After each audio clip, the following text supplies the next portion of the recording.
बिस्मिल्लाहिर्रहमानिर्रहीम। Next topic है transistor as a switch. ठीक है, तो ये टॉपिक थोड़ा सा मतलब कॉम्प्लिकेटेड है, थोड़ा इतना कॉम्प्लिकेटेड नहीं है, मतलब थोड़ा सा लेंथी है। तो इसको अच्छे तरीके से समझना है आपने कि ट्रांजिस्टर जो है वो स्विच के तौर पर कैसे बिहेव करता है। ठीक है, ये इसकी एप्लीकेशन है जो हमने पहले ट्रांजिस्टर्स पढ़े ना, एनपीएन डायोड्स और सेमीकंडक्टर्स जो बनाए थे हमने, एनपीएन जंक्शंस जो बनाई थी, तो जो कल हमने स्टडी किया था, तो उस चीज़ के साथ रिलेटेड है ये। तो इसमें हमने क्या करना है कि ट्रांजिस्टर को यूज़ करना है एज ए स्विच। के ट्रांजिस्टर कैसे स्विच के तौर पर काम करते हैं। तो सबसे पहले स्विच का क्या फंक्शन होता है कि लेट्स सपोज ये कोई बैटरी है, ठीक है, ये बैटरी है और ये कनेक्टेड है, तो ये इसका क्या है, स्विच है। अगर तो ये जब क्लोज्ड होगा तो करंट इसमें से क्या करेगा, फ्लो करेगा। और अगर ये स्विच क्या होगा, अगर ये स्विच ओपन होगा तो अब करंट इसमें से फ्लो नहीं करेगा। या दूसरे अल्फाज में करंट तब फ्लो नहीं करता जब, अब देखें इसमें रेजिस्टेंस इसका क्या हो गया, कम हो गया, मतलब जीरो रेजिस्टेंस है या कम रेजिस्टेंस है, तो इसमें से करंट फ्लो करेगा। लेकिन जब वो इस स्टेट में होता है, ओपन होता है, तो अब इसमें क्या है, इसमें से करंट फ्लो नहीं कर रहा, मतलब इसका रेजिस्टेंस क्या है, बहुत ज़्यादा। रेजिस्टेंस बहुत ज़्यादा हो तो करंट फ्लो नहीं करता, मतलब रेजिस्टेंस इसका क्या है, इनफाइनाइट है। ठीक है, तो रेजिस्टेंस जब इनफाइनाइट है तो इसमें से अब करंट फ्लो नहीं करेगा। तो स्विच का जो मेन काम होता है कि वो करंट को फ्लो करवाता है और स्टॉप करवाता है करंट के फ्लो को। ठीक है, तो इसमें अब करंट जो है, इसमें जो होता है रेजिस्टेंस कम होता है, जीरो होगा तो करंट इसमें से फ्लो करेगा। जब ये ओपन होगा तो मीन्स कि रेजिस्टेंस क्या है, इनफाइनाइट है और करंट इसको क्रॉस नहीं कर सकता इस बैरियर को, इस वजह से करंट इसमें से फ्लो नहीं करता। तो अभी जो ट्रांजिस्टर है इसको हमने देखना है कि ये कैसे बिहेव करता है एज ए स्विच, कि कैसे अलाउ करेगा ये करंट को पास होने में और कैसे अलाउ नहीं करेगा कि करंट इसमें से पास ना करे, ये स्विच के तौर पर कैसे बिहेव करेगा। ठीक है, तो सबसे पहले तो इसकी कंस्ट्रक्शन देखें, ये बिल्कुल वही डायग्राम है जो हमने पहले बनाई हुई थी, जैसे हमने ये पी एन जंक्शंस को फाइन किया था। ठीक है, ये एन था, ये बीच में पार्ट जो है ये क्या है, पी है, और ये क्या था, एन था, और इनको हमने बैटरीज के साथ कनेक्ट किया था, इसको हमने फॉरवर्ड बाइस में किया था, और इसको हमने सॉरी नेगेटिव पॉजिटिव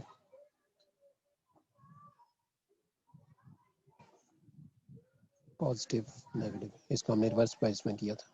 ठीक है, तो ये और ये एन जो एक एमिटर था, एक कलेक्टर था, और बीच में क्या थी, बेस थी। तो ये मैंने वो साइन उसका बनाया हुआ है, ये देखें, ये एमिटर है, ठीक है, और ये क्या है, कलेक्टर है, और ये बीच में क्या है, उसकी बेस है। ठीक है, ये एक हमने रेजिस्टेंस लगाया हुआ है बेस के साथ, और ये एक रेजिस्टेंस आर एल जिसे हम कहते हैं आउटपुट जो हमें मिलेगा। ठीक है, आउटपुट जो रेजिस्टेंस है कि जिसमें हमने आउटपुट चेक करना होगा, इसको हम आर एल का नाम दे देते हैं। ठीक है, मतलब सारा वही है, सिर्फ उसकी ये सिस्टमेटिक डायग्राम है बिल्कुल इसी चीज़ की। ठीक है, यहाँ पर आप रेजिस्टेंस लगा दें बेस के साथ, यहाँ पर रेजिस्टेंस लगा दें, और इधर इसके साथ कलेक्टर के साथ रेजिस्टेंस लगा दें, जैसे ये कलेक्टर के साथ। तो ये एमीटर है, देखिए यहाँ पर ये जो एमीटर था, ये एमीटर नेगेटिव के साथ अटैच था, इसका ये देखें, ये नेगेटिव के साथ। ठीक है, उसके बाद यहाँ से ये बेस का जो कनेक्शन था, बेस हमारे पास पॉजिटिव के साथ कनेक्ट था, तो यहाँ पर भी देखें बेस पॉजिटिव के साथ कनेक्ट है। उसके बाद कलेक्टर, जो ये कलेक्टर था, कलेक्टर हमारे पास जो है एन टाइप था, और ये किस में कनेक्शन था, रिवर्स बायस था। तो यहाँ पर भी कनेक्शन देखें कि ये कलेक्टर जो है एन टाइप है, ये कलेक्टर एन टाइप है, ये किसके साथ अटैच है, पॉजिटिव के साथ। यहाँ पर भी देखें कलेक्टर जो है किसके साथ अटैच है, पॉजिटिव के साथ। तो मतलब ये सारी इसकी ही सिस्टमेटिक डायग्राम है जो इस तरह हमने शो की हुई है। ठीक है, अब ये एक बैटरी लगी हुई है जो यहाँ पर लगी हुई थी, ये दूसरी बैटरी लगी हुई है, सोर्स लगी है जो यहाँ पर लगी हुई है। ठीक है, और बीच में रेजिस्टेंस हमने ऐड कर दी। हम इसके करंट को देखना चाहेंगे कि अब ये कैसे, इसका करंट जो है वो मैक्सिमम कैसे ज़्यादा होगा और कैसे वो फ्लो नहीं करेगा। तो इसके लिए हमने किरचॉफ रूल सबसे पहले जो हमने पढ़ा था, मैंने आपसे कहा था कि वो बहुत सी जगह पर यूज़ होगा। तो किरचॉफ रूल में हम जब करंट का फ्लो लेते हैं तो हम उसकी कोई एक डायरेक्शन ले लेते हैं। अच्छा, वैसे करंट की जो डायरेक्शन है वो क्या होती है, अगर हम इसमें चेक करना चाहें, करंट की डायरेक्शन क्या होती है, पॉजिटिव से नेगेटिव की तरफ। ठीक है, मतलब इस सर्किट में करंट का जो फ्लो होगा वो कुछ यूं होगा, पॉजिटिव से नेगेटिव की तरफ, ठीक है। करंट का जो फ्लो लेते हैं हम किस तरह लेते हैं, पॉजिटिव से नेगेटिव की तरफ। तो पॉजिटिव से नेगेटिव मतलब करंट क्या कर रहा है, यूं फ्लो कर रहा है। तो हम इसका कोई एक पॉइंट सेलेक्ट कर लेते हैं, ये वाला, यहाँ से हम स्टार्ट करें। तो करंट अगर यूं फ्लो कर रहा है तो मतलब यूं जाएगा, ठीक है। तो करंट जब यहाँ से जाएगा इस डायरेक्शन में, तो क्या होगा कि ये नेगेटिव से पॉजिटिव में, मतलब लो पोटेंशियल से हाई पोटेंशियल में जाएगा, तो एनर्जी क्या करेगा, गेन करेगा, ठीक है। अच्छा, ये बैटरी की जो बेस के साथ कनेक्टेड है इसको हमने VBB कहा हुआ है, और ये जो कलेक्टर के साथ कनेक्टेड है इसको हमने VCC कहा हुआ है। ये वाली VCC है और ये वाली VBB है, ये बैटरी की बेस के साथ जो कनेक्टेड है, ठीक है। अच्छा, तो क्या होगा कि, और ये देखें, ये बेस और एमिटर के दरमियान जो पोटेंशियल डिफरेंस होगा उसको हमने VBE के नाम से दिया है नाम, और जो कलेक्टर और एमिटर के दरमियान होगा उसको हमने VCE के नाम से, कलेक्टर एमिटर वोल्टेज, ठीक है, इनके दरमियान जो पोटेंशियल डिफरेंस होगा। तो अब हमने क्या करना है, अगर आप इस पे किरचॉफ रूल अप्लाई करें तो क्या होगा कि जब यहाँ से फ्लो स्टार्ट हुआ तो नेगेटिव से पॉजिटिव में जा रहा है, तो आपने बैटरी की जो एनर्जी है वो क्या करेगा, चार्ज एनर्जी गेन करेगा लो पोटेंशियल से हाई पोटेंशियल में जाने के लिए। तो इसलिए उसके लिए साथ हम क्या लगाएंगे, पॉजिटिव। वैसे हम यहाँ पर ई लिखते होते थे किरचॉफ रूल जब हमने किया था, EMF जो एनर्जी सोर्स होती थी तो उसके साथ हम पॉजिटिव लेते थे। तो अब इसमें क्या है कि VBB है तो इसकी जगह हमने पॉजिटिव VBB लिया। उसके बाद इस ये रेजिस्टेंस चूंकि बेस के साथ कनेक्टेड है तो इसको हम रेजिस्टेंस को नाम देंगे RB, और ये चूंकि बेस का करंट फ्लो कर रहा है, बेस में करंट फ्लो कर रहा है, तो इस करंट को हम नाम देंगे IB। तो इसके बाद क्या होगा कि ये IB और VRB, अब यहाँ पर जब पहुंचेगा करंट इसको क्रॉस करेगा तो इसमें से रेजिस्टेंस में से पास करेगा, तो अपनी एनर्जी को क्या करेगा, लूज करेगा, अपना पोटेंशियल लूज करेगा। पोटेंशियल किसके इक्वल होता है, पोटेंशियल जो होता है वो किसके इक्वल होता है, V इक्वल्स टू IR। तो I यहाँ पर क्या है, IB है, और R क्या है, RB है, ठीक है। तो अपने पोटेंशियल को लूज करेगा जब, तो क्या होगा कि इसका पोटेंशियल लूज होगा, तो पोटेंशियल किसके इक्वल होगा, IB/RB। लेकिन जब लूज होगा पोटेंशियल तो साइन क्या लाएंगे हम, माइनस का, ठीक है। ठीक है, अगेन जब इसमें से इस VBE के पोटेंशियल में अपना पोटेंशियल लूज करके यहाँ पर आएगा, अगेन इसके साथ बैटरी के साथ हम क्या लेंगे, माइनस का साइन VBE, ठीक है, equals to 0, sum of all voltage changes through a close circuit is equal to 0, ठीक है। तो यहाँ से अब क्या आएगा हमारे पास, अब ये इक्वेशन हमारे पास जो बन गई है,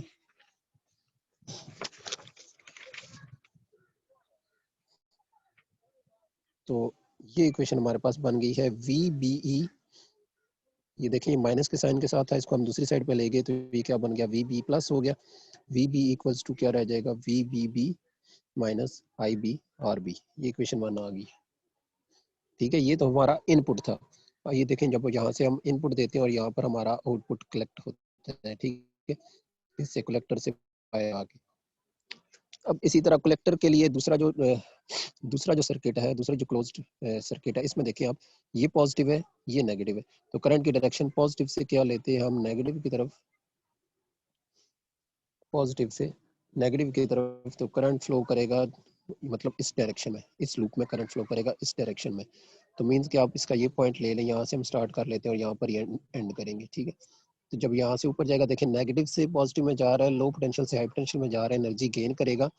तो एनर्जी गेन करेगा तो साइन क्या होगा, प्लस। तो VCC है, ये बैटरी की पोटेंशियल जो है, तो इसके साथ हम क्या लेंगे, प्लस VCC प्लस। उसके बाद आगे यहाँ पर इसका पोटेंशियल क्या होगा, ड्रॉप होगा, रेजिस्टेंस में से पास करेगा तो एनर्जी लूज करेगा, तो पोटेंशियल ड्रॉप होगा इसका। जब पोटेंशियल ड्रॉप होगा तो मींस कि पोटेंशियल किसके इक्वल होता है, V इक्वल्स टू IR। यहाँ पर I क्या, IC क्यों लिया हुआ है, ये कलेक्टर का करंट है, ठीक है। इसमें यहाँ पर जो करंट फ्लो करेगा वो कलेक्टर का है, ठीक है। तो IC इस वजह से कलेक्टर, और ये RL रेजिस्टेंस लगा हुआ है, लोड रेजिस्टेंस जिससे हम कहते हैं, ठीक है।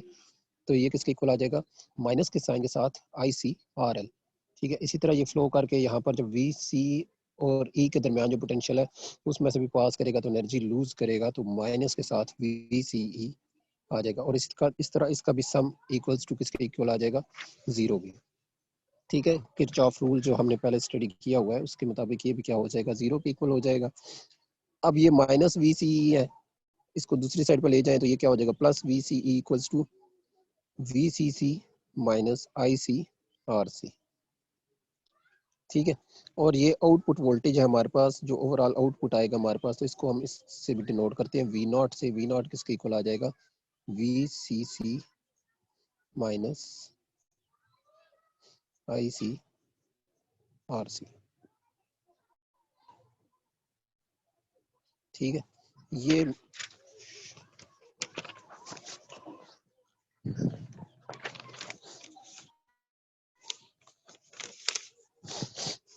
तो ये हमारी क्या आ जाएगी, मेन इक्वेशन आ जाएगी आउटपुट की, कि V not equals to V C C minus I C R C.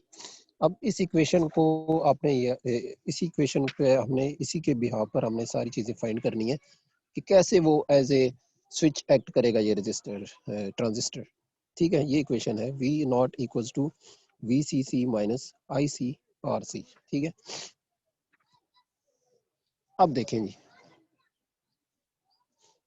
Switch के तौर पर ये कैसे बिहेव करेगा। मैंने आपको बताया था कि जब देखें करंट इसमें से पास करेगा, ये एनपीएन जंक्शन जो है इसमें से जब करंट पास करेगा, तो पी टाइप जो बेस है इसका भी अपना क्या होगा, पोटेंशियल बैरियर होगा। तो यहाँ एन टाइप के जो इलेक्ट्रॉन्स होंगे उनको वो पोटेंशियल बैरियर क्रॉस करना पड़ेगा यहाँ तक इसमें इंटर होने के लिए। ठीक है। अगर तो अगर तो हमने जो वोल्टेज अप्लाई किया, ये बाहर जो उसके साथ वोल्टेज अप्लाई किया है, ये वोल्टेज जो अप्लाई किया हुआ है हमने, अगर तो ये इस काबिल है या इतना ज़्यादा है कि ये पोटेंशियल बैरियर अपना है इसको ये क्या कर सके, ओवरकम कर सके, तो यहाँ से एक क्या होगा, करंट ये जो एन टाइप के जो चार्जेस हैं वो होल्स में जाएंगे पी टाइप में। लेकिन अगर वो पोटेंशियल क्या है, कम है, जो इसका पोटेंशियल बैरियर है, हम पहले डिस्कस कर चुके हैं पोटेंशियल बैरियर, अगर वो कम है तो फिर ये वोल्टेज अगर कम है उस पोटेंशियल बैरियर के पोटेंशियल से, तो फिर ये चार्ज यहाँ से करंट जो है इसमें बेस में नहीं जाएगा। ठीक है। तो क्या होता है कि करंट कैसे फ्लो करता है, इसमें एमीटर से निकलता है, बेस में जाता है और उसके बाद कलेक्टर में जाता है। तो जब बेस का पोटेंशियल बैरियर ज्यादा है और ये हमने जो बाहर पोटेंशियल अप्लाई किया हुआ है ये कम है, तो करंट तो बेस में जाएगा ही नहीं।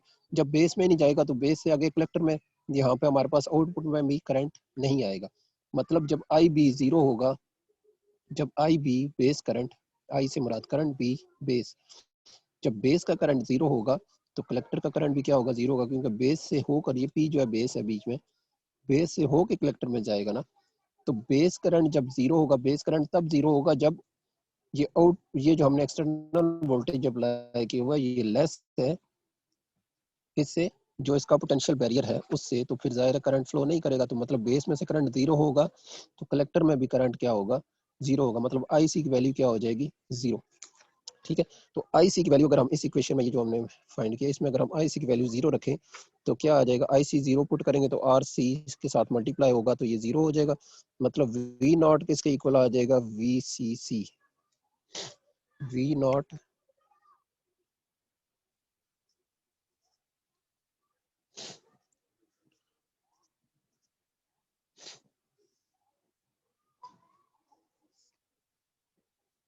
ठीक है।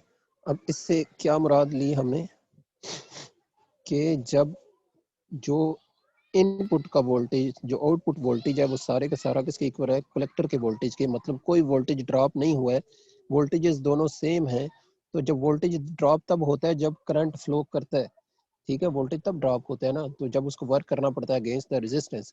तो मींस के अब इसमें से वोल्टेज नहीं, V not equals to V C C है, दोनों इक्वल है। तो मतलब ये वी सी सी इक्वल है आउटपुट वोल्टेज जो हमारे पास आ रहा है। तो मीन के इसको किसी किस्म का कोई रेजिस्टेंस नहीं मिला है और ना ही कोई इसने एनर्जी लूज की, मतलब इसका करंट फ्लो किया ही नहीं। जब करंट फ्लो करता है तो पोटेंशियल क्या हो जाता है, ड्रॉप हो जाता है। मीन जैसे मैं आपसे कहूँ कि अगर एक 5 ओम का रेजिस्टेंस है या 10 ओम का रेजिस्टेंस है, सपोज 10 ओम का रेजिस्टेंस है मैं कहता हूँ, और हम उसको बैटरी अप्लाई करते हैं, हम उसको वोल्टेज कितने की, सपोज 5 वोल्ट की। ठीक है।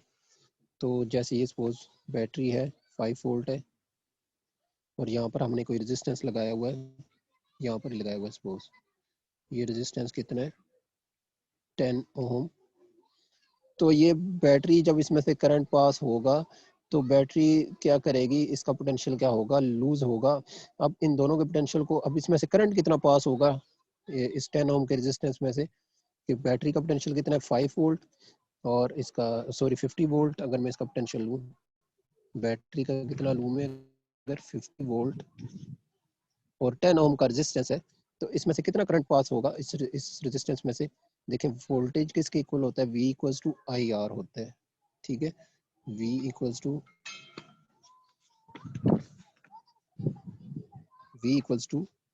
आई आर। वोल्ट कितना है 50, करंट हमने फाइंड करना है, रेजिस्टेंस कितना है 10 ओम, तो मतलब करंट 5 एम्पेयर होगा तब ये दोनों इक्वल होंगे 50 इंटू 50, ठीक है। तो इसमें से रेजिस्टेंस में से कितना करंट पास करेगा, 5 एम्पेयर का करंट पास करेगा इसमें से। तो अगर ये मैं कहूँ कि ये 50 और यहाँ पर कोई पोटेंशियल ड्रॉप ही नहीं हुआ है, तो यहाँ पर भी वही पोटेंशियल है, यहाँ पर भी वही पोटेंशियल है, तो मींस कि इसमें से करंट ही फ्लो नहीं किया, क्योंकि जब करंट फ्लो करेगा तो वो तो उसका पोटेंशियल, उसकी एनर्जी क्या होगी, लूज होगी। तो अब ये एज ए स्विच, अब ये क्या होगा, कौन सी स्टेट में होगा, जब ये इस स्टेट में होगा V naught equals to VCC, मतलब पोटेंशियल में ड्रॉप आया ही नहीं है। जब ड्रॉप ही नहीं आया तो मींस कि उसमें से करंट फ्लो नहीं किया, तो करंट फ्लो तब नहीं करता है जब स्विच क्या होता है, ऑफ होता है। तो ये अब कौन सी स्टेट में, ऑफ स्टेट, कौन सी स्टेट में है ये, ऑफ स्टेट में। तो अब ये बिहेव कर रहा है as a switch off state में। और इससे नेक्स्ट हम जो नेक्स्ट इक्वेशन है उसमें पढ़ेंगे कि ये कैसे बिहेव करता है एज ए ऑन स्टेट में, ठीक है। कि अब ये ऑन कैसे होगा, कि स्विच के तौर पर कैसे ये बिहेव करता है। अब ये स्विच अगर इस कैसे ऑफ होगा, जब ये हमने स्टार्ट कहाँ से किया था कि ये जो पोटेंशियल बैरियर है इसका पोटेंशियल ज़्यादा होगा जो आपने अप्लाइड वोल्टेज दिया है उससे। शुरू में पोटेंशियल कम होता है, फिर ऐसा ऐसा बढ़ता है। तो शुरू में ये बिहेव करेगा एज ए ऑफ स्विच और फिर बाद में एज ए ऑन। तो उसको हम कल डिस्कस करेंगे कि ऑन स्विच के तौर पर कैसे बिहेव करेगा, ठीक है। आई होप कि समझ आ गया होगा। पाकिस्तान जिंदाबाद।